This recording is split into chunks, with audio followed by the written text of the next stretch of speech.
ఇక మహానాడు కార్యక్రమం తెలుగుదేశం పార్టీ కార్యకర్తలందరికీ కూడా ఒక పెద్ద పండగ లాంటి కార్యక్రమం. అందులోనూ అధికారంలోకి వచ్చిన తర్వాత ఫస్ట్ టైం జరుగుతున్న కార్యక్రమం. ఈ మహానాడు కార్యక్రమాన్ని జగన్ ఇలాకా కడపలో నిర్వహించాలని తెలుగుదేశం పార్టీ ఆల్రెడీ డిసైడ్ అయిందట సార్. చంద్రబాబు నాయుడు కూడా రీసెంట్గా జరిగిన 43వ పార్టీ ఆవిర్భావ దినోత్సవం సందర్భంగా శ్రేణులకు చెప్పేశారట, కడపలో ఈసారి మహానాడు నిర్వహిద్దాము అని చెప్పేసి. సో కడపని ఎంచుకోవడం వెనుక ఉన్న వ్యూహం ఏంటి సార్?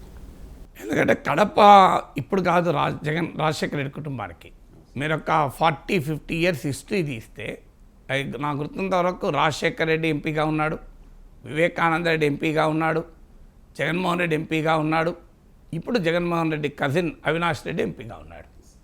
సో ఇది నలుగురు ఎంపీలు ఒక్క కుటుంబం నుంచే. సో కడప అనేది మొదటి నుంచి కూడా ఒక రకంగా రాజశేఖర రెడ్డి కుటుంబానికి లాయల్ స్ట్రాంగ్ హోల్డ్. సో కడపలో గెలవకుంటే ఎక్కడ గెలవరు.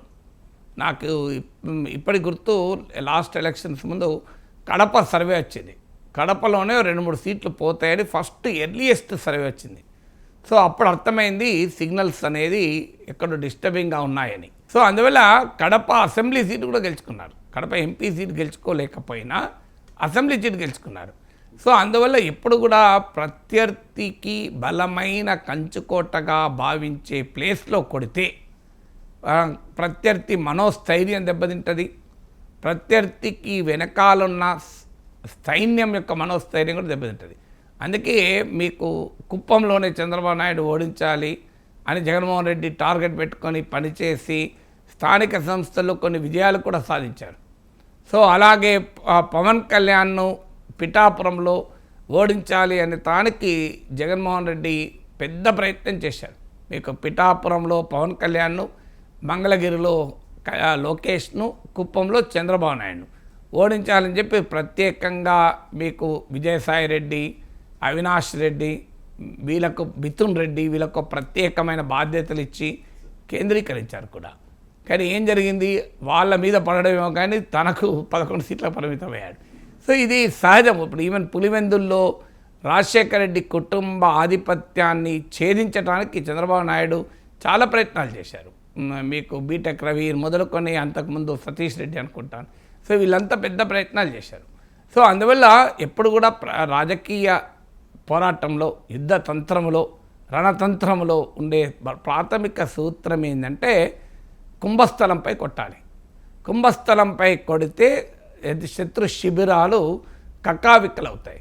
సో మీకు మహాభారతంలో కూడా ధర్మరాజు ద్రోణాచార్యుడు అడుగుతాడు, దుర్యోధను కోరుకోను కోరింది అలా సాధించి పెడతా అంటే ధర్మరాజును బంధించి నాకు అప్పచెప్పండి అంటాడు దుర్యోధనుడు. నాకు ఎవరినో అప్పచెప్పి అనలే దృష్టద్యుమ్నుడు, సర్వసైన్యాధిపతి దృష్టద్యుమ్నుడు. కానీ దృష్టద్యుమ్నుని అరెస్ట్ చేసి ఇవ్వమని చెప్పలే, లేదా మళ్ళీ ద్రౌపదిని తీసుకురా సభకు అని చెప్పి చెప్పలే. ఏం చెప్పాడు ధర్మరాజు? ఎందుకంటే ధర్మరాజు కనుక నిర్బంధించబడితే పాండవుల మనోస్థైర్యం దెబ్బతింటుందట. అందుకే మీకు పద్మవ్యూహం పడినప్పుడు సుభద్రాదేవి వచ్చి అభిమన్యు ఉంటుంది, నీ తండ్రి లేని సమయాన్ని చూసి గురువు పద్మవ్యూహం పన్నాడట, పెద్దనాన్నను బంధిస్తారట అభిమన్య అని చెప్పి అభిమన్యుని ప్రోత్సహిస్తుంది. సో అందువల్ల ఎక్కడైనా యుద్ధ భూమిలో, యుద్ధతంత్రంలో, రాజకీయ పోరాటంలో ఒక కేంద్ర స్థలంపై కొట్టాలి. అది సహజంగానే తెలుగుదేశం పార్టీ రాజకీయ వ్యూహం, ఆశ్చర్యపడాల్సింది లేదు. తెలివైన వ్యూహం, కరెక్ట్ అయిన వ్యూహం కూడా. అదే కాకుండా అప్పటిదాకా ఉన్న ఒక 2024 ఎన్నికల వరకు ఉన్న మిత్ ఏంటి అంటే ఎక్కడైనా తెలుగుదేశం బాగా చూపవచ్చు ప్రభావం, కానీ రాయలసీమలో చూపలేదు అని. ఎందుకంటే 2019 ఎలక్షన్స్లో మనం తీస్తే రాయలసీమలో కుప్పంలో చంద్రబాబు నాయుడు, హిందూపూర్లో బాలకృష్ణ, ఇంకొక సీటు గెలిచినట్టున్నది. మనకు 3వ సీటు మీకు కేశవ్ గెలిచాడు అనుకుంటా ఉరవకొండలో లాస్ట్ టైం. సో ఈ 3 సీట్లు 3-4 సీట్లు మినహా మీకు రాయలసీమలో గెలవలేదు. గ్రేటర్ రాయలసీమని ఇంక్లూడింగ్ నెల్లూరు అండ్ ప్రకాశం కూడా కలుపుకుంటే గ్రేటర్ రాయలసీమ అంటాం. గ్రేటర్ రాయలసీమలో కూడా టీడీపీ విజయం చాలా పరిమితం. అలాంటిది ఈసారి రాయలసీమ లేదు, గ్రేటర్ రాయలసీమ లేదు, కడప లేదు, అన్నిటినీ తుడిచిపెట్టుకొచ్చారు కదా.